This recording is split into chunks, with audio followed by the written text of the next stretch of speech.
Swayam Prabha. Digital India. Educated India.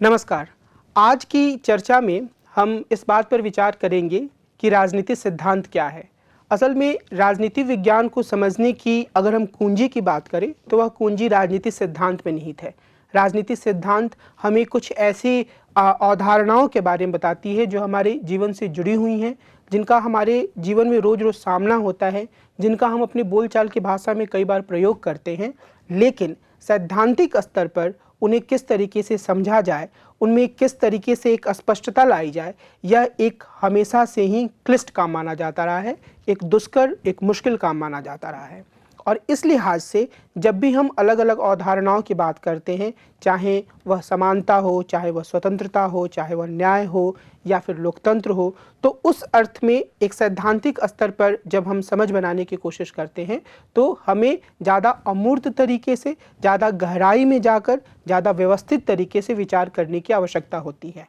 इन अवधारणाओं की समझ के बारे में बात करने से पहले हमेशा ही यह उचित होगा, यह अच्छा होगा कि हम राजनीतिक सिद्धांत क्या है इसके बारे में एक समझ बना लें। आज की यह चर्चा राजनीतिक सिद्धांत की इसी समझ को स्पष्ट करने की कोशिश है। इसमें सबसे पहले मैं आपको यह बताने की कोशिश करूंगा कि हम राजनीति को कैसे समझ सकते हैं। इसके बाद हम इस बात की चर्चा करेंगे कि सिद्धांत की क्या विशेषताएं होती हैं और उस अर्थ में हम राजनीतिक सिद्धांत की एक मोटे परिभाषा के आसपास पहुंचने की कोशिश करेंगे। निश्चित रूप से यह कोई सुनिश्चित परिभाषा नहीं होगी, लेकिन हम राजनीतिक सिद्धांत की एक समझ बनाने की कोशिश करेंगे। उसके बाद मैं यह बताने का प्रयास करूंगा कि राजनीतिक सिद्धांत किस तरीके से राजनीतिक विचारधारा या राजनीतिक चिंतन से जुड़ी हुई है या उनसे अलग है। और उसके बाद एक ऐतिहासिक विमर्श पर हम ध्यान देंगे, जिसमें यह कहा गया कि राजनीतिक सिद्धांत का पतन हो गया है या उसमें एक ह्रास हुआ है, उसका क्षरण हुआ है। और ये जो पूरा वाद विवाद है, इसकी समझ इसलिए आवश्यक है क्योंकि इसको समझते हुए वर्तमान समय में राजनीतिक सिद्धांत की जो स्थिति है उसे हम ज़्यादा बेहतर तरीके से समझ पाएंगे। तो मोटे तौर पर आज की चर्चा में हम इन्हीं बिंदुओं पर ध्यान देंगे। और जो सबसे पहला सवाल हमारे सामने आता है वह यह है कि राजनीति क्या है। इस संदर्भ में अरस्तु का या एरिस्टोटल का एक कथन बहुत ही प्रसिद्ध है कि मनुष्य एक सामाजिक और राजनीतिक प्राणी है। असल में जब हम यह कहते हैं कि मनुष्य एक सामाजिक प्राणी है तो इसका अर्थ यह होता है कि हम समाज से बाहर अपने जीवन की कल्पना नहीं कर सकते हैं। हम जो कुछ भी सोचते हैं, जो कुछ भी बनना चाहते हैं, जिस तरह की खुशियाँ चाहते हैं, उनमें से सारी की सारी खुशियाँ समाज से जुड़ी होती हैं। तो इसलिए अगर कोई मनुष्य कहता है, कोई इंसान कहता है कि वह समाज में नहीं रहना चाहता, तो या तो वो कोई देवता है, कोई ऋषि महर्षि है, या कोई वो दानव है, मतलब वो सामान्य इंसान नहीं है, क्योंकि एक इंसान समाज के भीतर ही अपने आप को अभिव्यक्त कर सकता है। और इस लिहाज से हम देखते हैं कि जब हमें किसी को सज़ा देनी होती है, किसी भी समाज में, किसी भी लोकतांत्रिक समाज में भी, तो वो सज़ा देने के लिए जो प्रावधान होता है, एक महत्वपूर्ण प्रावधान कि उसको जेल में डाल दो, कई बार उसको बिल्कुल ही अकेले छोड़ दो। तो ये एक सज़ा के रूप में होता है, क्योंकि जब मनुष्य दूसरों से बातचीत नहीं करेगा तो निश्चित रूप से वह उसके लिए सज़ा के रूप में होगी, क्योंकि सामाजिकता, लोगों से बातचीत करना, लोगों से जुड़ाव कायम रखना, यह मनुष्य की प्रकृति का एक अमूर्त भाग, एक अभिन्न भाग है। अब इस संदर्भ में जो दूसरा पहलू है कि मनुष्य एक राजनीतिक प्राणी है, उसके बारे में हमें यह बात बिल्कुल स्पष्ट रूप से समझ कर रखनी है कि जब हम कहते हैं कि मनुष्य एक राजनीतिक प्राणी है तो इसका अर्थ यह है कि मनुष्य के पास उत्तम जीवन की एक अवधारणा होती है जिसे वह अभिव्यक्त कर सकता है और उसे हासिल करने के लिए प्रयास कर सकता है। और यह चीज़ मसलन हम कई दूसरे जीवों को देखते हैं कि वह समूहों में रहते हैं और समूहों में ही के रूप में ही अपने जीवन को व्यतीत करते हैं, लेकिन हम यह नहीं जानते हैं या हम यह दावा नहीं कर सकते हैं कि वे राजनीतिक प्राणी हैं। मनुष्य एक राजनीतिक प्राणी है क्योंकि एक राजनीतिक प्राणी के रूप में वह कुछ अच्छे जीवन की कल्पना करता है और इस अच्छे जीवन की कल्पना को वह भाषा के माध्यम से अभिव्यक्त कर सकता है कि वह क्या चाहता है, वो क्या बनना चाहता है। और इस चीज़ को वो समाज के भीतर ही हासिल कर सकता है क्योंकि वह समाज में रहता है और यही वह अपने उत्तम जीवन की अवधारणा को हासिल कर सकता है। इसका मतलब यह है कि आप सब अपने जीवन में जो कुछ भी बनना चाहते हैं, जो कुछ भी हासिल करना चाहते हैं, कुछ लोग आईएएस बनने की चाह रख सकते हैं, कुछ लोग अच्छा राजनीतिज्ञ बनने की चाह रख सकते हैं, कुछ लोग ये चाह सकते हैं कि समाज में उनकी खूब प्रतिष्ठा हो, कुछ लोग ये सोच सकते हैं कि उनके पास बहुत ज़्यादा धन संपदा हो। लेकिन अगर आप थोड़ी गहराई में जाकर विचार करें तो आप यह पाएंगे कि आपकी जो कुछ भी इच्छा है अपने बारे में, अपने शुभ जीवन के बारे में, वो सारी की सारी इच्छा इसी समाज से जुड़ी हुई है। आप समाज से बाहर जाकर, समाज से अलग रहकर, समाज से बिल्कुल दूरी बनाकर इन इच्छाओं को पूरा करने की चाह नहीं रख सकते हैं। ये इच्छाएं बेमतलब हो जाएंगी अगर आप खुद को समाज से बाहर रखेंगे तो मनुष्य समाज के भीतर ही अपने उत्तम जीवन की अवधारणा को हासिल करना चाहता है और वह राजनीतिक है क्योंकि उसके पास इस तरह की चाह होती है, एक गुड लाइफ का नोशन होता है। लेकिन यह भी सच है कि समाज में संसाधन कम है, इसलिए प्रत्येक मनुष्य को अन्य लोगों से संघर्ष करना पड़ता है जो कि शक्ति के लिए संघर्ष के रूप में होता है। इसका मतलब यह है कि मान लीजिए कि कोई व्यक्ति है जो कि यह कहता है कि वह आईएएस बनना चाहता है। एक मैं छोटा सा उदाहरण दूंगा, प्रशासनिक सेवा में जाना चाहता है। तो उस प्रशासनिक सेवा में जाने के लिए संसाधन कम है क्योंकि अगर आप उस तरीके की परीक्षा में बैठने जाएंगे तो आप ये देखेंगे कि सीटें कम हैं और हर प्रत्येक सीट पर बहुत ज़्यादा लोग मुकाबला करने के लिए हैं। तो इस अर्थ में उसे दूसरों के साथ एक कंपटीशन करना पड़ता है और यहाँ जो शक्ति का मतलब है वो सीधे तौर पर हिंसा का प्रयोग करने से ही नहीं है, बल्कि शक्ति के अलग अलग रूप होते हैं। पर जो महत्वपूर्ण बात है वो ये है कि हमें हर प्रकार के संसाधन के लिए, हर प्रकार की वस्तु के लिए या जीवन में हम जो कुछ पाना चाहते हैं उसके लिए समुदाय में अन्य लोगों के साथ एक तरह का संघर्ष करना पड़ता है क्योंकि संसाधन कम है और उसके लिए एक अलग स्तर पर हमें लोगों से उसके लिए जूझना पड़ता है, उसे पाने की कोशिश करनी पड़ती है। इसलिए यह कहा जा सकता है कि राजनीति शब्द के बहुस्तरीय अर्थ होते हैं। क, समुदाय में उत्तम जीवन के हर पहलू के बारे में निर्णय करने की सामुदायिक शक्ति, अर्थात अगर कोई समुदाय है और उसके सामुदायिक स्तर पर यह तय करना है कि समुदाय की व्यवस्था कैसी हो, किस तरीके से संसाधनों का प्रबंधन किया जाए, किस तरीके की व्यवस्था बनाई जाए जिससे हर किसी को फ़ायदा हो, तो ये एक जो इसके बारे में निर्णय करने की शक्ति होती है वह राजनीति का एक अभिन्न भाग होती है और इस अर्थ में हम राजनीति को समझ सकते हैं। दूसरा, कुछ समूहों द्वारा दूसरे समूहों पर नियंत्रण रखने या उन्हें अधीनस्थ करने की शक्ति, अर्थात कोई एक ऐसा समूह हो सकता है जो संसाधनों पर अपना प्रभुत्व रखना चाहता हो और दूसरे समूह को इस बात के लिए मजबूर करे कि वह उसके अनुसार, उसके कहे अनुसार काम करे। तो ये जो एक शक्ति होती है जिसमें कि एक समूह दूसरे समूह पर अपना नियंत्रण रखता है और संसाधनों का ज़्यादा से ज़्यादा अपने लिए प्रयोग करना चाहता है, तो वह भी राजनीति का एक अभिन्न हिस्सा हो जाती है।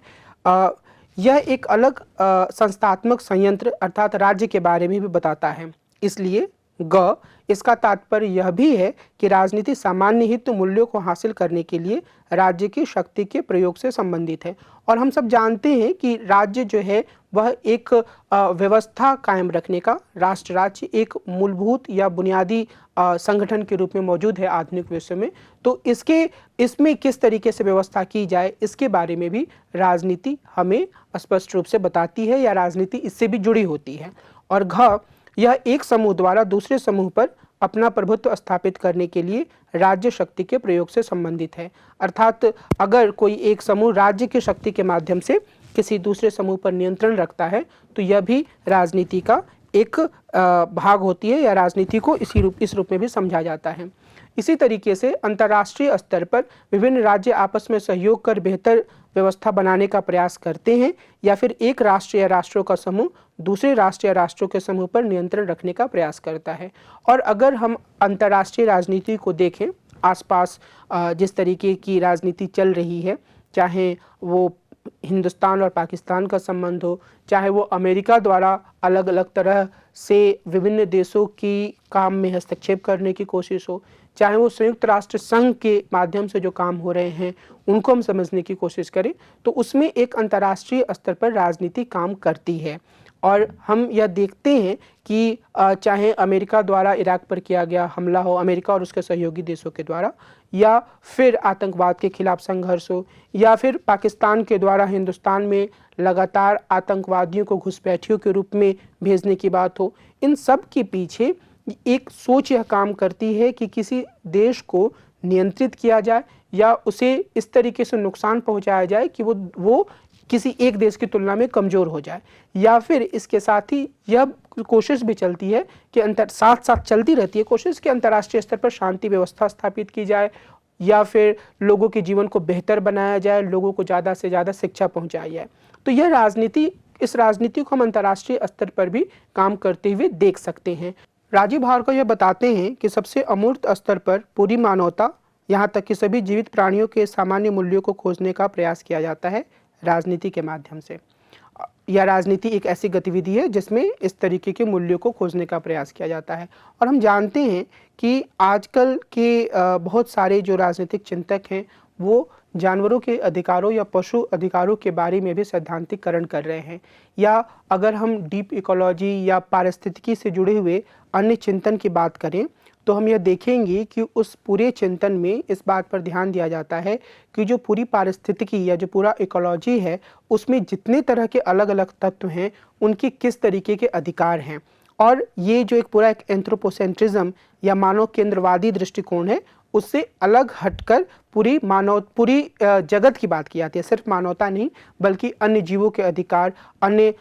जो पशु हैं या दूसरे जो हम कह सकते हैं वनों में रहने वाले जीव हैं उनके किस तरीके से अधिकार हो सकते हैं। तो इस तरीके का सैद्धांतिकरण, इस तरीके की सोच का विकास करना भी राजनीति से जुड़ी हुई गतिविधि है।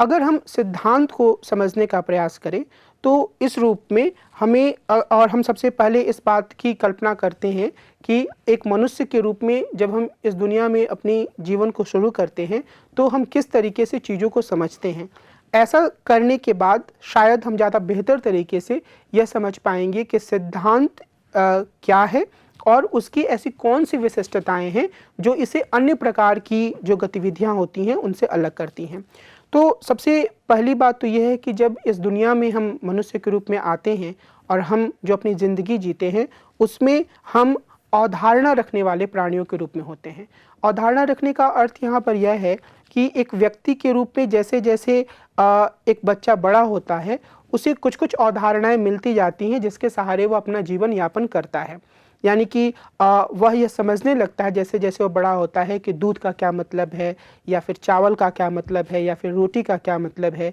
या आजकल के दौर में बात करें तो थोड़े बच्चे बड़े होते हैं तो यह समझने लगते हैं कि मोबाइल फ़ोन का क्या मतलब है, टेलीविज़न का क्या मतलब है। तो ज़िंदगी में बहुत सारी चीज़ें जो होती हैं वह हम अवधारणाओं के सहारे जीते हैं। और हमें पता होता है जब हमसे ये कहा जाता है कि वह टेबल है तो हम ये समझ जाते हैं कि टेबल का क्या मतलब है। और यहीं पर ये दूसरा बिंदु आता है कि यह अवधारणाएं व्यवहारों में समाहित होती हैं। इसका मतलब यह है कि हम इन्हें आम व्यवहारों से सीखते हैं। कोई ज़रूरी नहीं है कि सारी अवधारणाओं को हमें स्कूल में बैठकर पढ़ाया या सिखाया गया हो। हम बहुत सारी अवधारणाएं अपने व्यवहारों के माध्यम से सीखते हैं। अगर हम पहली बार ट्रेन में जाते हैं तो हमें बहुत सारी चीज़ों को सीखने का मौका मिलता है। हमें यह पता होता है कि इंजन का क्या मतलब होता है, प्लेटफॉर्म का क्या मतलब होता है और सीट नंबर का क्या मतलब होता है। लेकिन जब हम दूसरी बार जाते हैं, तीसरी बार जाते हैं तो हमें अपने व्यवहार के कारण इस बात की जानकारी हो जाती है कि असल में जो अलग अलग तरह की वस्तुएं हैं उनका क्या मतलब होता है। तो हम मनुष्य के रूप में अवधारणाओं के माध्यम से अपने जीवन का गुजारते हैं और हम व्यवहार से रोज़ नई नई अवधारणाओं के बारे में जानकारी प्राप्त करते हैं। और मानवीय अभिव्यक्तियां होती हैं, यानी मनुष्य के रूप में हम भाषा के माध्यम से इन अलग अलग तरह के चीज़ों को अभिव्यक्त कर सकते हैं। हम बोलकर चीज़ों को सामने रख सकते हैं। हम कविताओं को भी लिख सकते हैं जिसको कि हम आगे अलग तरह की अभिव्यक्तियों के बारे में देखेंगे। लेकिन हमारे मन में विचार आते हैं, हम दूसरों के साथ उसको शेयर कर सकते हैं। ये मनुष्य के रूप में हमारी ज़िंदगी की सामान्य विशेषता है। और हमारे दिमाग में एक तदर्थ और व्यवस्थित दो तरह के चिंतन चलते हैं। तदर्थ चिंतन का मतलब यहाँ पर यह है कि हम बहुत बार रैंडमली बहुत सारी चीज़ों को सोचते रहते हैं। अगर आप अपने घर से कॉलेज की तरफ जा रहे हैं तो और कॉलेज में जब आप पहुँच जाते हैं और कोई आपका दोस्त आपसे पूछे कि अच्छा रास्ते भर तुमने क्या सोचा, तो आप या तो बता नहीं पाएंगे या फिर बता पाएंगे तो कुछ रैंडम सी चीज़ें आएंगी, जैसे कि कल क्रिकेट मैच था उसमें क्या हुआ, अच्छा क्लास में जो कुछ हो रहा है उसके बाद मुझे क्या करना है। कोई व्यवस्थित चिंतन नहीं है। और व्यवस्थित चिंतन इससे अलग हो गया। इसका मतलब व्यवस्थित चिंतन का यह हुआ कि हम किसी विषय पर बैठकर सोचते हैं। यानी कि अगर हमसे यह कहा जाए कि आपको एक निबंध लिखना है इस पर कि भारत का प्रधानमंत्री कैसा होना चाहिए, तो आप इस विषय पर बैठकर सोचेंगे फिर लिखेंगे। और उसी तरीके से कई बार ऐसी चीज़ें होती हैं जिसको कि अगर हम अगले बिंदु पर देखें कि वो शब्द आधारित अभिव्यक्तियाँ होती हैं या फिर शब्द से स्वतंत्र होती हैं। शब्द आधारित का मतलब यह हो गया कि जब हम कविताएं लिखते हैं, जब हम दूसरे तरह की कोई गतिविधि करते हैं, यानी कि हम बोलते हैं व्यवस्थित तरीके से खुद, या फिर हम एक निबंध लिखते हैं, तो उसमें हम शब्दों पर निर्भर होते हैं। लेकिन कुछ ऐसी अभिव्यक्तियां होती हैं जो शब्दों पर निर्भर नहीं होती हैं। मिसाल के तौर पर कोई पेंटिंग बनाता है या कोई म्यूजिक करता है, तो वहाँ पर भी वो एक सिस्टमैटिक तरीके से चिंतन करते हुए बातों को रख रहा है, पर वह अपनी बातों को सामने रखने के लिए शब्दों का सहारा नहीं ले रहा है। और ये जो शब्द आधारित चिंतन होते हैं, यानी कि निबंध लिखना, व्यवस्थित तरीके से बातों को बोलना, उसके कई तरीके के रूप होते हैं। और जो सिद्धांत होता है वह भी भाषा पर आधारित व्यवस्थित अभिव्यक्तियों का एक खास प्रकार होता है। ये दुनिया के बारे में व्यवस्थित चिंतन के अन्य रूपों से अलग है, किंतु उनसे जुड़ा हुआ भी है। यानी कि कहानी के माध्यम से हम व्यवस्थित चिंतन कर सकते हैं, हम निबंध के माध्यम से कर सकते हैं। सिद्धांत भी उसी तरीके से दुनिया के बारे में एक तरह का चिंतन प्रस्तुत करता है और वह उनसे जुड़ा हुआ है, यानी कि कभी वह उनसे कुछ उदाहरण ले सकता है, उनका सहारा ले सकता है, पर उनसे वह अलग भी है। सिद्धांत उनसे अलग कैसे है? क्योंकि इसमें 6 प्रकार की खास विशेषताएं होती हैं जिनके बारे में अभी हम आगे चर्चा करेंगे। हम यह ध्यान रखेंगे कि इन 6 विशेषताओं में शुरुआत की जो 4 विशेषताएं हैं वह सिद्धांत और दर्शन दोनों में पाई जाती हैं और बाद की 2 विशेषताएं सिर्फ और सिर्फ सिद्धांत में पाई जाती हैं। तो मुख्य रूप से हमें यह ध्यान रखना है कि एक मनुष्य के रूप में जब हम अपने जीवन को गुजारते हैं तो हर एक व्यक्ति के पास कुछ अवधारणाएं होती हैं, वह उन अवधारणाओं को अव्यक्त करता है। लेकिन जो सिद्धांत है वह व्यवस्थित चिंतन का रूप होता है। व्यवस्थित चिंतन के दूसरे रूपों से वह इसलिए अलग होता है क्योंकि उसमें खास 6 तरह की विशेषताएं पाई जाती हैं जिनके बारे में हम आगे बात करेंगे।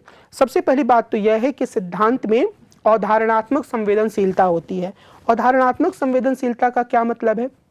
अवधारणात्मक संवेदनशीलता का मतलब यह है कि हम सिद्धांत में कुछ खास तरीके के शब्दों का प्रयोग करते हैं। यानी कि यहाँ पर मैं सिर्फ राजनीति सिद्धांत या राजनीति से जुड़े सिद्धांतीकरण की ही बात करूँगा, लेकिन यह किसी भी तरीके के सिद्धांतीकरण के बारे में सच है। मिसाल के तौर पर हम राजनीति में के बारे में जब बात करते हैं तो हम कुछ शब्दों का इस्तेमाल करते हैं। हम लोकतंत्र के बारे में अगर लिख रहे हैं तो हम संसद शब्द का इस्तेमाल करेंगे, हम लोकतंत्र शब्द का इस्तेमाल करेंगे, समानता का करेंगे, अधिकार का करेंगे, मताधिकार का करेंगे, प्रतिनिधित्व का करेंगे। अब ये जो अलग अलग तरीके के शब्दों का हम इस्तेमाल करते हैं तो ये अवधारणाएं हैं। और जब भी एक सिद्धांत बनाने की बात होती है तो इन अवधारणाओं के बारे में एक साफ समझ होनी चाहिए। संवेदनशीलता का यहाँ पर मतलब यह है कि हम इनके अर्थों के बारे में स्पष्ट हैं, इनके अलग अलग तरीके से इन्हें व्यक्त किया जा सकता है। तो हमें यह पूरी तरीके से पता होना चाहिए कि वो अलग अलग अर्थ क्या हैं। और मैं एक सिद्धांतकार के रूप में जब लोकतंत्र शब्द का इस्तेमाल कर रहा हूँ, जब प्रतिनिधित्व शब्द का इस्तेमाल कर रहा हूँ या फिर अधिकार का इस्तेमाल कर रहा हूँ, तो मेरा अर्थ क्या है? हम बिल्कुल बातचीत के अंदाज में इसका उपयोग नहीं कर सकते हैं। तो सिद्धांत की और दर्शन की भी जो पहली विशेषता हुई वह यह हुई कि इसमें अवधारणात्मक संवेदनशीलता या कॉन्सेप्चुअल सेंसिटिविटी होती है। दूसरा कि इसकी तार्किक संरचना होती है। तार्किक संरचना का मतलब यहाँ पर यह है कि जब हम एक बात कह रहे हैं और फिर हम दूसरी बात कह रहे हैं, फिर हम तीसरी बात कह रहे हैं, फिर हम चौथी बात कह रहे हैं, तो उनमें आपस में एक जुड़ाव होना चाहिए, तभी बातें एक सुसंगत तरीके से निष्कर्ष तक पहुँचेंगी। अगर हम एक बार कुछ बोलते हैं, दूसरे सेंटेंस में हम कुछ और बात बोलते हैं, तीसरे वाक्य में हम कुछ और बात कहना शुरू कर देते हैं, तो असल में यह किसी भी प्रकार के लेखन को असफल बना देता है। लेकिन विशेष रूप से अगर हम सिद्धांतीकरण कर रहे हैं, सिद्धांत बनाने की कोशिश कर रहे हैं, तो उसमें इस तरह की तार्किक संरचना का होना अत्यंत आवश्यक है। तीसरे जो बिंदु है वह यह है कि मनुष्य द्वारा पाए जाने लायक सच या वस्तुपरकता या ऑब्जेक्टिविटी को पाने का लक्ष्य। इसमें 2 बिंदु हैं। मनुष्य द्वारा पाए जाने लायक, यानी कि एक तरीके की स्वीकारोक्ति है, ये स्वीकार किया जा रहा है कि मनुष्य पूरे सत्य को तो नहीं जान सकता है, लेकिन वह जितना ऑब्जेक्टिव हो सकता है उतनी ऑब्जेक्टिविटी को पाने का लक्ष्य रखना चाहिए। इसका क्या मतलब है? इसका मतलब यह है कि हम जब भी किसी चीज़ के बारे में बातचीत करते हैं, उदाहरण के तौर पे अगर हमें दहेज प्रथा के बारे में बात करनी हो तो हम बहुत सारी बातें सब्जेक्टिव रूप में ले आते हैं, या हमें जाति प्रथा के बारे में बात करनी हो तो व्यक्ति सब्जेक्टिव तरीके से अपनी बातों को रखता है, यानी कि वो जो चीज़ सही समझता है उस पर उसका ज़्यादा जोर होता है। ऑब्जेक्टिविटी का अर्थ यह है कि हम अपनी परिस्थितियों से, अपने हालात से, अपने संदर्भ से थोड़ा दो कदम पीछे हटें और चीज़ों को वस्तुपरक तरीके से, ऑब्जेक्टिव तरीके से देखने की कोशिश करें। यानी कि हम यह समझने की कोशिश करें कि ऐसी कौन सी पहलू हैं, ऐसे कौन सी बातें हैं जिससे पूरी तरीके से हम सार्वभौमिक रूप से हर किसी के लिए सच मान सकते हैं, और उस रूप में हमें चीज़ों को सामने रखने की कोशिश करनी चाहिए। चौथी बात यह है जो सिद्धांत के साथ जुड़ी होती है कि जो मान्यताएं और पूर्व धारणाएं होती हैं उन्हें सामने लाया जाए। इसका मतलब यह है कि समाज में बहुत सारी चीज़ें होती रहती हैं, चलती रहती हैं। एक सिद्धांतकार उन्हें व्यवस्थित रूप से सामने लाने का काम करता है, सामने लाने का प्रयास करता है। मिसाल के तौर पर अगर हम जॉन रॉल्स के न्याय के सिद्धांत को लें तो एक तरह की समझ जो थी समाज में मौजूद थी, और अलग अलग तरह की समझ थी, पर एक मजबूत समझ यह थी कि जो गरीब हैं, जो हाशिए पर पड़े हुए लोग हैं, जिनके पास आर्थिक संसाधन नहीं है, उनकी मदद के लिए राज्य को कुछ करना चाहिए, और समाज में जो बहुत ज़्यादा अमीरी गरीबी है वह बहुत ठीक बात नहीं है। तो उसको जो एक मान्यता या पूर्व धारणा समाज में है उसको सही तरीके से, तार्किक तरीके से, सुसंगत तरीके से, दार्शनिक स्तर पर व्यवस्थित तरीके से प्रस्तुत करने का काम एक सिद्धांतकार करता है, जो काम जॉन रॉल्स ने अपने सिद्धांत के माध्यम से किया, जब वो ये दिखाते हैं कि कैसे अज्ञान के पर्दे में मूल स्थिति में रहते हुए लोग इस तरह के सिद्धांत को स्वीकार करेंगे जहां पर राज्य को कुछ संसाधन गरीबों को देने चाहिए। उसी तरीके से कई ऐसी चीज़ें हैं जिनको कि हम अपने समाज में देखते हैं, और एक सिद्धांतकार के रूप में या सिद्धांत का जो एक काम होता है या सिद्धांत की जो एक विशेषता होती है वह यह होती है कि वह सुसंगत तरीके से उन पूर्व मान्यताओं या धारणाओं को व्यक्त कर दे जो समाज में एक तरीके से मौजूद रहती हैं। पांचवें स्तर पर यहाँ पर ये विशेष रूप से सिद्धांत की विशेषता होती है, और ये दर्शन की विशेषता ये नहीं होती है, वह होती है सामान्यता। सामान्यता का मतलब ये होता है कि जब हमने बहुत सारे पहलुओं को देखा तो हम सामान्य रूप से कुछ विशेषताओं को सामने रख पाएँ, एक जनरल पॉइंट्स हम बना पाएँ, हम यह कह पाएँ कि अच्छा ये सारी चीज़ें हिंदुस्तान के समाज में मौजूद हैं, तो हिंदुस्तान में न्याय की इस तरह की संकल्पना है या होनी चाहिए। बिंदु नंबर 1, बिंदु नंबर 2, पॉइंट 1, पॉइंट 2, इस रूप में अव्यक्त करना, एक जनरलिटी की तरफ जाना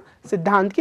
की विशेषता होती है। और छठे स्तर पर मजबूत और गैर चिंतनशील उद्देश्य, अर्थात किसी विशिष्ट घटना के सूक्ष्म स्तर पर किए गए अध्ययन की उपेक्षा न करना। एक तरीके से हम यह कह सकते हैं कि सिद्धांत की यह विशेषता होनी चाहिए कि अगर कोई चीज़ तथ्यों के रूप में सामने आती है, कोई सूक्ष्म अध्ययन किया गया है, तो वह पूरी तरीके से उसकी अवहेलना करके, उसकी उपेक्षा करके अपनी बातों पर जोर ना दे। यानी अगर हम जो अनुभव सिद्ध अध्ययन है, जो एम्पिरिकल स्टडीज़ होती हैं, उनके माध्यम से कोई तथ्य सामने आता है तो सिद्धांत को उस पर ध्यान देना चाहिए और उसके माध्यम से किसी एक खास तरीके की अपने तर्क पर जोर देना चाहिए, उसकी अवहेलना करते हुए नहीं। तो ये जो एक गैर चिंतनशील उद्देश्य है, यहाँ पर इसका मुख्य मतलब यह है कि जो एम्पिरिकल स्टडीज़ हैं, जो अनुभव सिद्ध चीज़ें हैं, जो समाज में चीज़ें मौजूद हैं और उनके बारे में जो अध्ययन है उस पर ध्यान देने की आवश्यकता है। इसलिए हम यह कह सकते हैं कि राजनीतिक सिद्धांत एक खास तरह का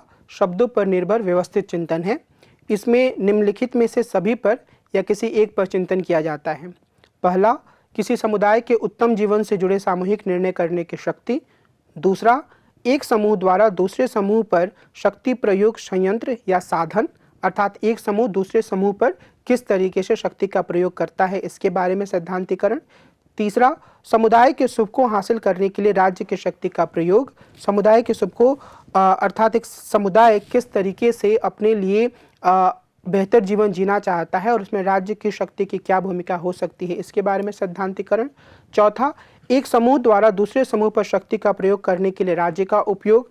पांचवा, किसी खास समुदाय की जिंदगी को प्रशासित करने वाले मूल्य, अर्थात वो अगर एक समुदाय है और उस समुदाय को हम अलग अलग स्तरों पर देख सकते हैं तो उसको किस तरीके के मूल्य ज़्यादा बेहतर तरीके से प्रशासित कर सकते हैं, अर्थात एक समुदाय के लिए बेहतर जीवन का रास्ता क्या हो सकता है, उसके लिए कौन सी पद्धति शासन की बेहतर हो सकती है, उसके लिए समानता और न्याय में किस तरीके की अवधारणा ज़्यादा अच्छी हो सकती है, इस तरह के पहलुओं पर ध्यान देना। और छठा, एक ऐसा महाराजनीतिक सिद्धांत हो सकता है जो पूरे मानव समाज की सामान्य स्थिति पर विचार करे, या यह महाराजनीतिक सिद्धांत ऐसे मूल्यों से संबंधित हो सकता है जो पूरी मानवता को दिशा निर्देश दे। तो इस लिहाज से हम यह कह सकते हैं कि राजनीति सिद्धांत मनुष्यों के जीवन से जुड़े हर आयाम से संबंधित है, क्योंकि अगर हम किसी भी एक आयाम को देखें, अगर आप अपने आसपास चलने वाली किसी भी घटना को देखें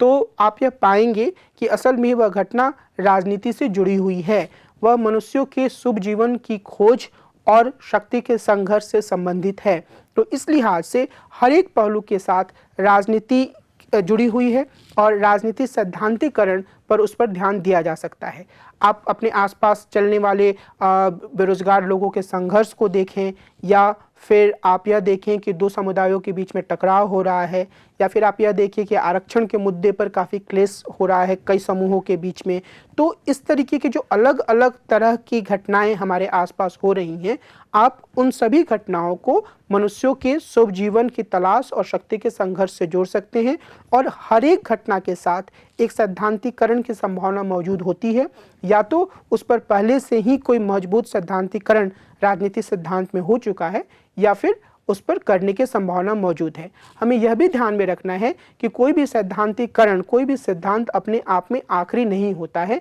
यह एक लगातार चलने वाली प्रक्रिया है जिसमें कि हम अलग अलग पहलुओं पर बातचीत करते हैं, और जब एक तरह का सैद्धांतिकरण एक खास समय में बहुत ही महत्वपूर्ण हो जाता है और उसे बहुत सारे लोग स्वीकार करने लगते हैं, तब भी उस स्थिति में भी उस सैद्धांतिकरण की कई आलोचनाएं सामने आती हैं और एक नए तरीके का सैद्धांतिकरण आगे बढ़ता है। यानी कि मनुष्य के लिए शुभ जीवन या उत्तम जीवन या गुड लाइफ क्या है, यह एक इसकी तलाश और इसको प्राप्त करने की कोशिश एक लगातार चलते रहने वाली प्रक्रिया है, और राजनीति सिद्धांत इसमें एक बेहतर मार्गदर्शन उपलब्ध कराने का काम करता है। अगर हम राजनीति सिद्धांत और राजनीतिक विचारधारा के बीच में संबंधों को समझने का प्रयास करें तो हम ये देखेंगे कि असल में दोनों में एक सीमा तक राजनीतिक जुड़ाव भी है। कई बार हम जो राजनीतिक सिद्धांत होता है और राजनीतिक विचारधारा होता है उससे बहुत स्पष्ट अंतर नहीं कर पाते हैं। सबसे जो महत्वपूर्ण बात है वह यह है कि इन दोनों के बीच का जो संबंध है वह बहुत ही जटिल है, और दोनों इस बात पर जोर देते हैं कि यदि हम यह विश्वास करते हैं कि हम सभी समान हैं तो हमें यह प्रयास करना चाहिए कि दूसरे हमारे नज़रिए से सहमत हो जाएं। पूर्ण अंतर भी है। सिद्धांत यह कोशिश करता है कि यह बात पूरी तरह स्पष्ट हो जाए कि कुछ निश्चित दृष्टिकोणों को क्यों अपनाया जाना चाहिए या किन्हीं विशेष सिद्धांतों के आधार पर कोई काम क्यों किया जाना चाहिए, लेकिन विचारधारा सभी कारणों को स्पष्ट रूप से सामने लाने का प्रयास नहीं करती है। असल में यह विवेक और तर्क बुद्धि का प्रयोग करने की जगह हल्के तरीके से बातों को साबित करने की कोशिश करती है तथा सिद्धांतों को फॉर्मूला या सूत्रों में बदल दिया जाता है। मसलन फासीवाद या राष्ट्रवाद के मामले में ऐसा होता है। तो यहाँ जो मुख्य बात हमें याद रखने की ज़रूरत है वह यह है कि सिद्धांत ज़्यादा खुले रूप में ऑब्जेक्टिव तरीके से किसी भी विषय पर विचार करता है। विचारधारा में यह कोशिश की जाती है कि कुछ खास तरीके के बिंदुओं को, कुछ खास तरीके के निष्कर्षों को सही माना जाए और उसे सही साबित किया जाए। कई बार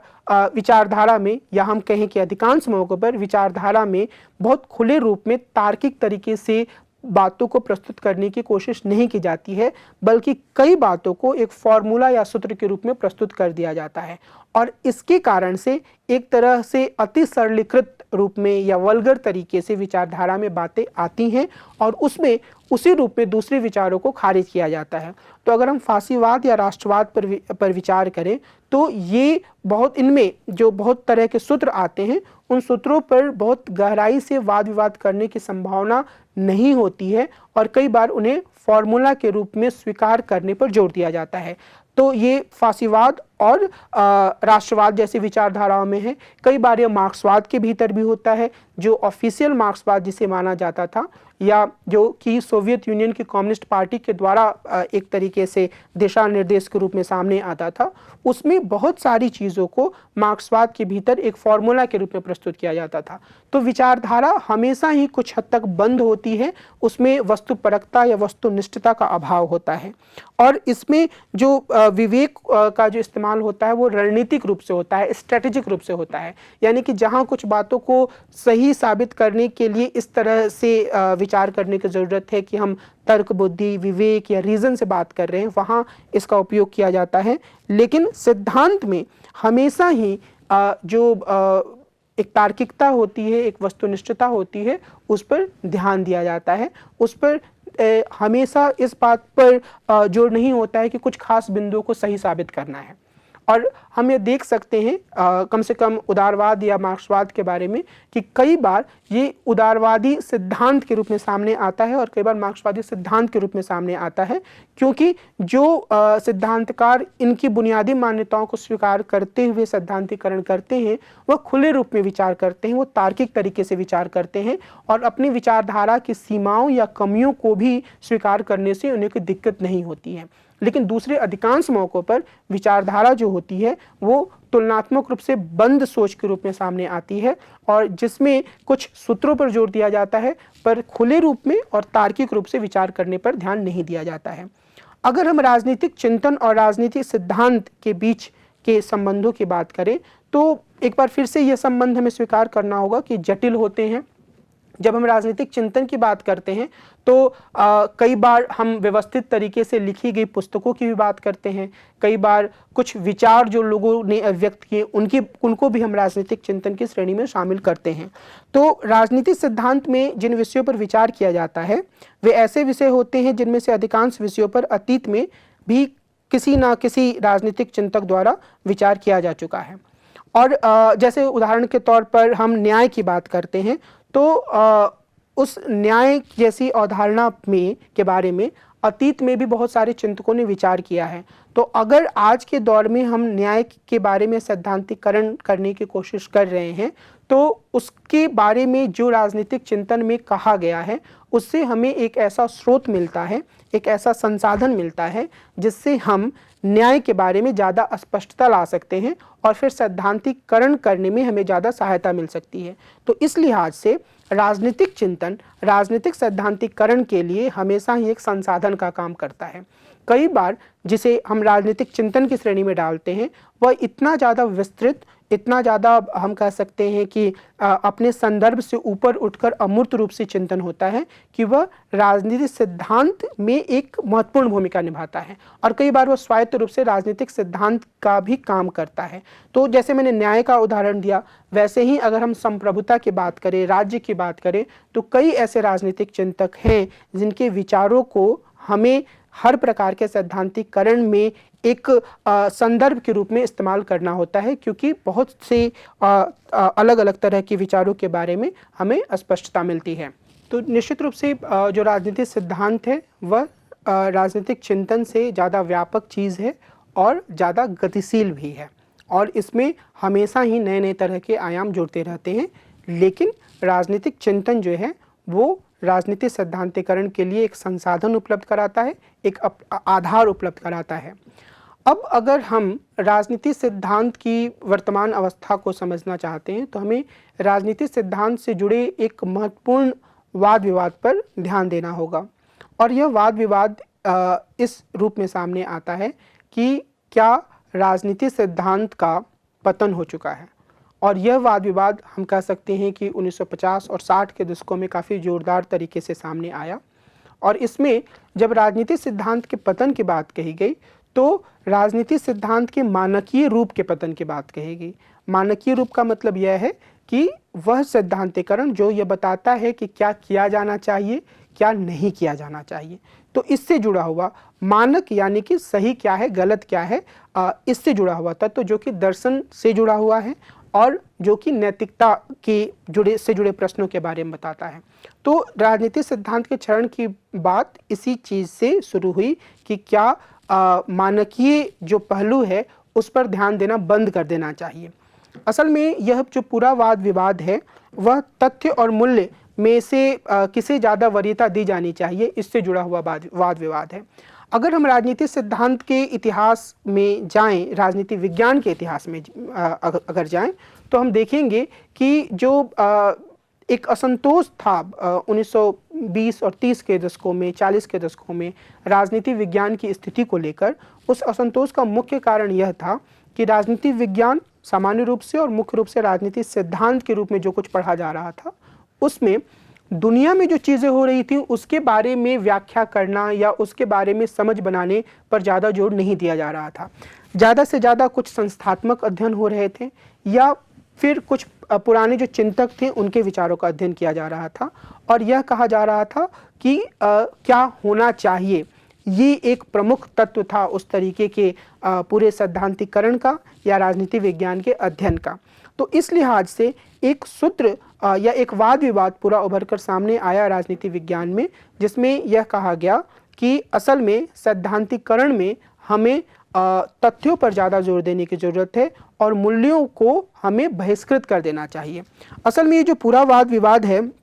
वह प्रत्यक्षवाद और तार्किक प्रत्यक्षवाद से जुड़ा हुआ है। मैं थोड़ा स्पष्टीकरण लाना चाहूँगा प्रत्यक्षवाद के बारे में और फिर हम तार्किक प्रत्यक्षवाद को समझते हुए व्यवहारवादी आंदोलन की एक समझ बना सकते हैं। प्रत्यक्षवाद का विचार ऑगस्ट कॉम्टे ने प्रस्तुत किया था और उनकी जो प्रसिद्ध पुस्तक थी द पॉजिटिव फिलॉसफी, उसमें उन्होंने यह विचार व्यक्त किया कि जो मानवीय ज्ञान होता है वो 3 स्तरों से होकर गुजरता है। पहला धर्म मीमांसीय अवस्था होती है, इसमें सभी घटनाओं की व्याख्या अलौकिक शक्तियों के माध्यम से की जाती है, अर्थात ऐसी शक्तियां जो दुनिया में दिखती नहीं हैं और कई बार ये कहा जाता है कि वो ईश्वर के रूप में होती हैं और उनके द्वारा ही सारा काम किया जा रहा है, इस रूप में व्याख्या की जाती है। दूसरा तत्वमीमांसीय अवस्था होती है, मेटाफिजिकल स्टेज होता है, इसमें सभी घटनाओं की व्याख्या अमूर्त तत्वों या अनुमान के आधार पर होती है। तीसरा वैज्ञानिक प्रत्यक्षवादी अवस्था होती है, कॉम्टे बोलते हैं कि इसमें निरीक्षण और प्रयोग द्वारा प्राकृतिक नियमों को समझा जाता है। कॉम्टे उन्होंने इस तीसरे चरण में के बारे में कहा कि इसमें हमें सत्य का ज्ञान होता है, किंतु इससे हमें कर्तव्यों का ज्ञान भी हो जाता है। अर्थात उन्होंने ये कहा कि जब हम सत्य को जान लेते हैं तब हमें कर्तव्य का पता चल जाता है। कर्तव्य का मतलब होता है क्या करना चाहिए। तो इसका मतलब यह है कि उन्होंने यह कहा कि जब हम तथ्यों को जान लेते हैं तब हमें यह पता चल जाता है कि असल में कर्तव्य जो है वो क्या है। लेकिन जो तार्किक प्रत्यक्षवादी थे उन्होंने कॉम्टे के विचारों से अलग जाकर सिर्फ तथ्यों पर ध्यान दिया। और तार्किक प्रत्यक्षवाद के उभार में वियना सर्किल ने एक महत्वपूर्ण भूमिका निभाई। 1920 में इसने एक आंदोलन का रूप ले लिया जिसमें कि मेरिट, सिल्क, एजे अयर जैसे विद्वानों ने प्रमुख भूमिका निभाई। इनका जो मुख्य तर्क था वह यह था कि जो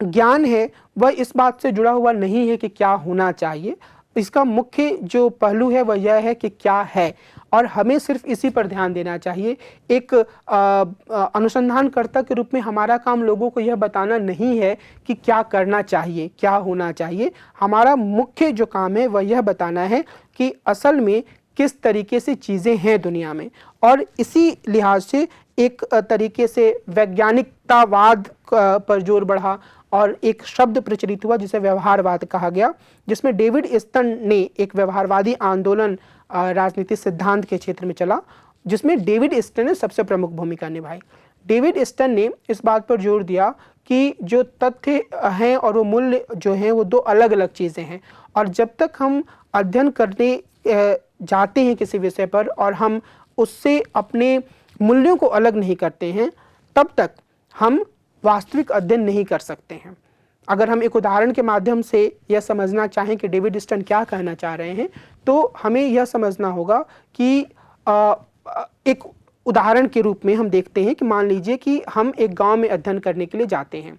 अब उस गांव में अध्ययन करते वक्त अगर हम जाति व्यवस्था को समझना चाहते हैं और हमारे अपने मूल्य जाति व्यवस्था के बारे में हमारे साथ हैं तो ईस्टर्न ये बोलते हैं, अगर मैं ईस्टर्न के विचारों को इस उदाहरण में लागू करूं तो ईस्टर्न यह बोलेंगे कि असल में हम सही अध्ययन नहीं कर सकते हैं क्योंकि हमारे मूल्य हमारे साथ हैं। हम यह मान रहे हैं कि जाति वास्तव में सही होती है या फिर गलत होती है, तो जाति किस तरीके से काम करती है ये हम नहीं समझ पाएंगे। तो डेविड ईस्टर्न का जो मुख्य जोर है वह इस बात पर है और इस बात पर रहा कि हमें असल में व्यवहार पर ध्यान देना चाहिए और हमें यह पूरी कोशिश करनी चाहिए कि हम मूल्यों को अपने अध्ययन से अलग कर दें। सबसे मज़ेदार बात यह है कि डेविड ईस्टर्न ने बहुत विस्तार से बताया कि असल में किस तरीके से जब कोई रिसर्चर या अनुसंधानकर्ता फील्ड में जाता है, अध्ययन करने के लिए जाता है, तो उसे अपने विषय से कितनी दूरी बनाकर रखनी चाहिए, उसे किस तरीके से सवाल पूछने चाहिए। तो एक वैज्ञानिक आधार देने की कोशिश की गई। और इसका एक दूसरा आयाम यह था इस पूरे व्यवहारवादी आंदोलन का कि यह कहा गया कि जिस तरीके से विज्ञान में H2O is equal to water, यानी कि H2O पानी होता है, उसी तरीके से हमारी कोशिश यह होनी चाहिए कि राजनीतिक सिद्धांत में भी अगर हम लोकतंत्र शब्द का प्रयोग करते हैं, अगर हम समानता शब्द का प्रयोग करते हैं, अगर हम न्याय शब्द का प्रयोग करते हैं, तो इसकी एक सुनिश्चित परिभाषा हो और इसी सुनिश्चित परिभाषा को स्थापित करने पर ज़्यादा जोर दिया गया। लेकिन बाद के समय में धीरे धीरे लोगों के भीतर यह एहसास बढ़ा कि यह जो पूरा व्यवहारवादी आंदोलन है वह असल में प्रासंगिक नहीं है, या जो चीज़ें राजनीतिक सिद्धांत के लिए प्रासंगिक होनी चाहिए यह उनकी उपेक्षा करती है। पहली बात तो यह हुई कि जो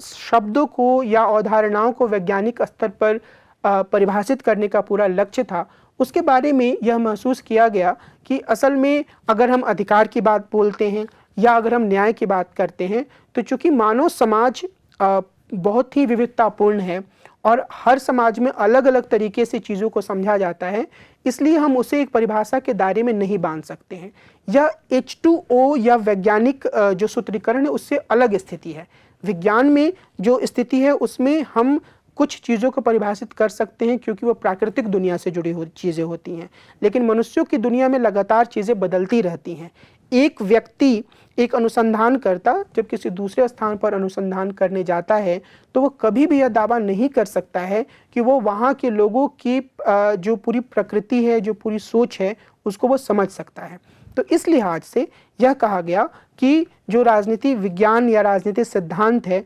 उसमें किसी भी अवधारणा की परिभाषा को वैज्ञानिक परिभाषा के रूप में ढालने का लक्ष्य सही नहीं है, क्योंकि यह एक असंभव सा काम है। अलग अलग समुदाय हैं, उन समुदायों की अपनी अलग अलग समझ है और एक अनुसंधानकर्ता कभी भी उनको पूरी तरीके से समझने का दावा नहीं कर सकता है। दूसरे स्तर पर यह कहा गया, चार्ल्स टेलर ने इस आलोचना को तथ्य और मूल्य के विभाजन के बारे में काफ़ी आगे बढ़ाया कि असल में तथ्य और मूल्य का विभाजन नहीं किया जा सकता है, क्योंकि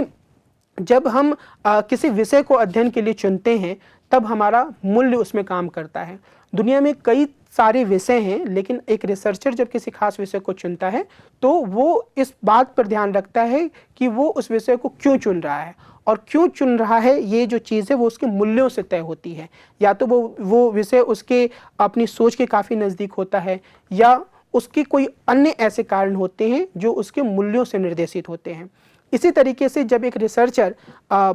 फील्ड में अध्ययन करने के लिए जाता है तो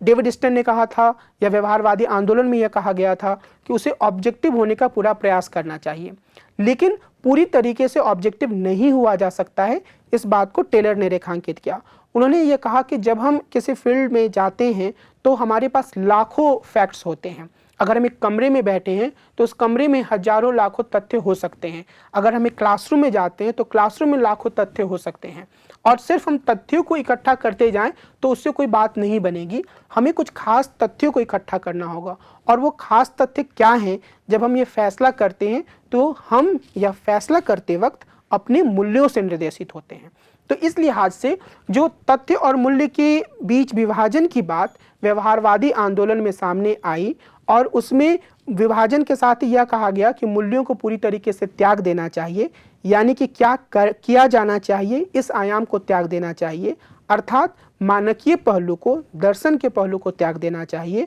तो इस लिहाज से एक कुछ समय तक यह स्थिति रही कि सैद्धांतिकरण में सिर्फ और सिर्फ व्यवहारवाद पर जोर दिया जाता रहा। लेकिन अभी जिन दो आलोचनाओं का मैंने जिक्र किया उसके कारण से, और बाद में खुद डेविड ईस्टन और उनके कुछ सहयोगियों को यह एहसास हुआ कि हम सिर्फ अगर तथ्यों को इकट्ठा करते हैं तो असल में हम पूरा काम नहीं कर रहे हैं, हम अधूरा काम कर रहे हैं। क्योंकि तथ्यों को बताने के बाद हमें यह बताना होता है कि असल में क्या किया जाना चाहिए। अगर एक अनुसंधानकर्ता किसी ऐसे देश में जाता है जहां लोग भूखमरी के शिकार हैं, लोग लगातार गरीबी के कारण मर रहे हैं, भूख के कारण उनकी मृत्यु हो रही है, तो वो सिर्फ अगर एक आंकड़ों के रूप में इन्हें संकलित कर लेता है तो उससे वो कोई बड़ा काम नहीं करता है, बल्कि उसे यह बताने की ज़रूरत होती है कि इसके आगे क्या किया जाना चाहिए। इसीलिए खुद डेविड ईस्टन ने इस बात को आगे चलकर यह स्वीकार किया कि अब एक उत्तर व्यवहारवाद की जरूरत है।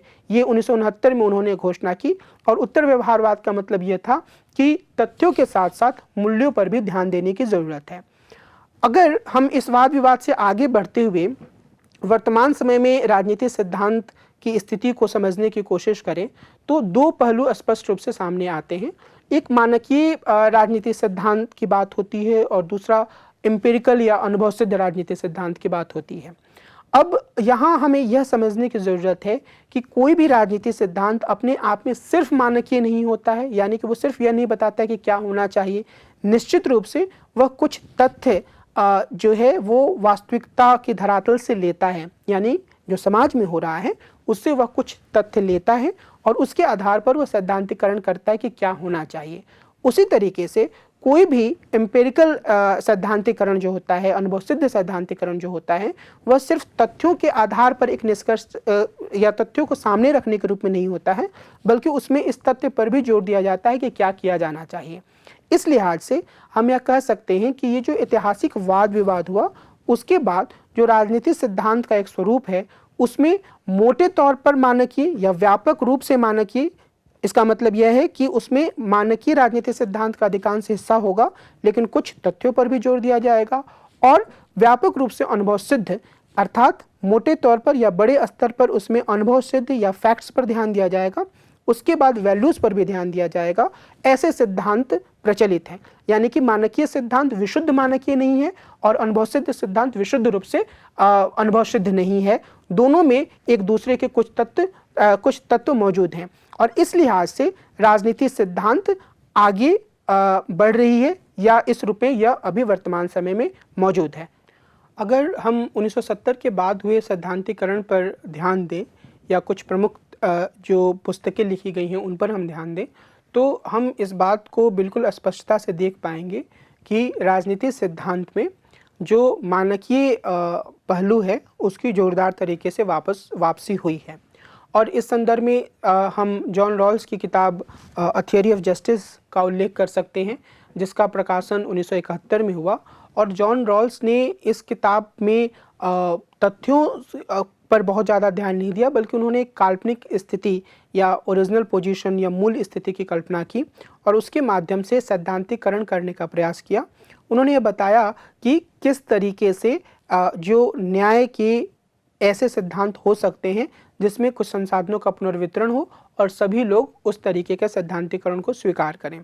बाद के दौर में जो लिबर्टेरियनिज्म या स्वतंत्रतावाद का जो स्कूल है, जिसमें कि रॉबर्ट नॉजिक ने 1973 में एक पुस्तक प्रकाशित की, एनार्की स्टेट एंड यूटोपिया, उसमें भी उन्होंने काल्पनिक तरीके से और नॉर्मेटिव तरीके का यूज़ करते हुए ये बताने की कोशिश की कि स्वतंत्रतावादी दृष्टिकोण से किस प्रकार के न्याय के सिद्धांत की स्थापना की जा सकती है।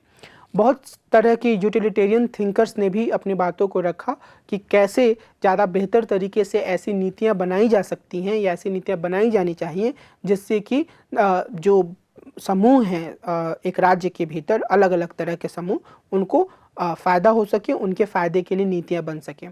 अगर हम कम्युनिटेरियनिज्म की बात करें, जो कि 1980 के दशक में उभर कर सामने आया, तो कम्युनिटेरियनिज्म भी एक बार फिर से जो मानकीय राजनीतिक सिद्धांत है उसका एक महत्वपूर्ण उदाहरण है, जिसने कि यह बताया कि किस तरीके से समुदायों के साथ व्यवहार किया जाना चाहिए या उदारवाद की समुदायों के साथ व्यवहार के संदर्भ में, समुदायों को मान्यता देने के संदर्भ में किस तरह की सीमाएँ हैं। उसके बाद बहुसंस्कृतिवाद है, जो एक ऐसे चिंतन के रूप में सामने आया जिसने यह बताया कि कैसे जो विविध समूह होते हैं एक समाज के भीतर, उन्हें समायोजित किया जा सकता है उदारवादी रूपरेखा के भीतर। मैं जो चीज़ बोलना चाह रहा हूँ वो यह है कि जो राजनीति सिद्धांत है, उस राजनीति सिद्धांत की जो हमने 6 विशेषताएं देखी थी, उन 6 विशेषताओं के आधार पर हम यह कह सकते हैं कि वर्तमान समय का जो राजनीति सिद्धांत है वह तथ्यों के साथ साथ बहुत मजबूती के साथ मानकीय पहलू पर भी जोर दे रहा है। और इस मानकीय पहलू पर जोर देने के कारण अब राजनीति सिद्धांत एक ऐसे पूरी तस्वीर के रूप में हमारे सामने है जो तथ्यों की पूरी तरह से अवहेलना नहीं करता है, जैसा कि व्यवहारवादी आंदोलन से पहले हुआ करता था, लेकिन जो सिर्फ तथ्यों पर जोर नहीं देता है, जैसा कि व्यवहारवादी आंदोलन के दौर में हुआ। और खुद व्यवहारवादी आंदोलन को शुरू करने वाले लोगों को यह एहसास हुआ कि असल में व्यवहारवादी आंदोलन पर जोर देने से ही काम नहीं चलेगा, बल्कि तथ्यों पर भी ध्यान देने की आवश्यकता है।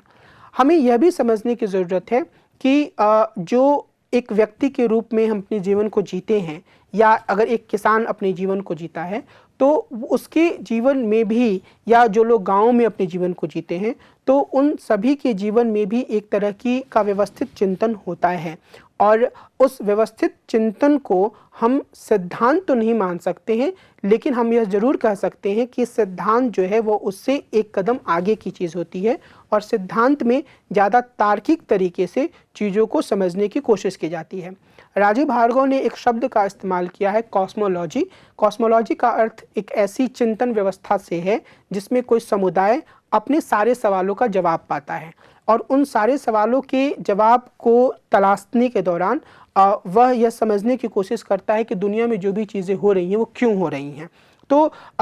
इस तरह की जो कॉस्मोलॉजी होती है वह राजनीति सिद्धांत से अलग होती है। राजनीति सिद्धांत इस तरह की कॉस्मोलॉजी से अलग होता है। इसका मतलब यह है कि अगर हम एक आदिवासी समुदाय को देखें या किसी भी समुदाय को देखें, तो उसके पास अपने विचारों को या अपने जीवन में घटने वाली घटनाओं को की व्याख्या करने का एक तरीका होता है। तो वो उस तरीके से इन चीज़ों की व्याख्या करता है। यानी कि अगर बिजली कड़कती है तो हो सकता है उसके पास कोई वैज्ञानिक व्याख्या ना हो, लेकिन कोई ऐसी व्याख्या हो जिसके माध्यम से वो इन चीज़ों को समझता है। तो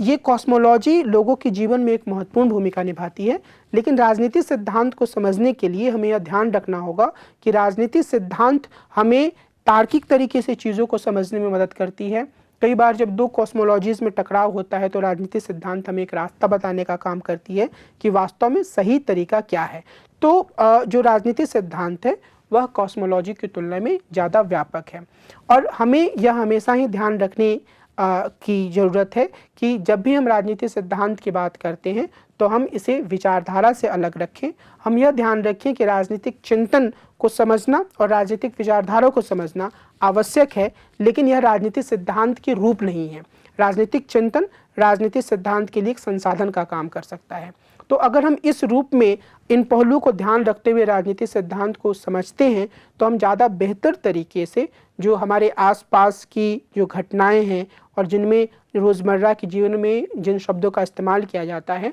उन्हें हम समझ सकते हैं और उनके बारे में एक तार्किक तरीके से अपनी बातों को रख सकते हैं। आगे हम कुछ और अलग अलग तरह के अवधारणाओं की बात करेंगे और उनमें किस तरीके से सैद्धांतिकरण किया गया है उसको समझने का प्रयास करेंगे, जिससे हम एक ऐसी समझ बना पाएंगे जिसके माध्यम से अलग अलग अवधारणाओं को समझते हुए हम राजनीति की एक ज़्यादा व्यापक, ज़्यादा तार्किक और संतुलित समझ बनाने की ओर आगे बढ़ पाएंगे। आज की इस चर्चा को मैं यहीं विराम दूंगा और अगली चर्चा में हम अलग अलग तरह की राजनीतिक अवधारणाओं के बारे में अपनी वाद विवाद और एक समझ बनाने की प्रक्रिया को आरंभ करेंगे। बहुत बहुत धन्यवाद।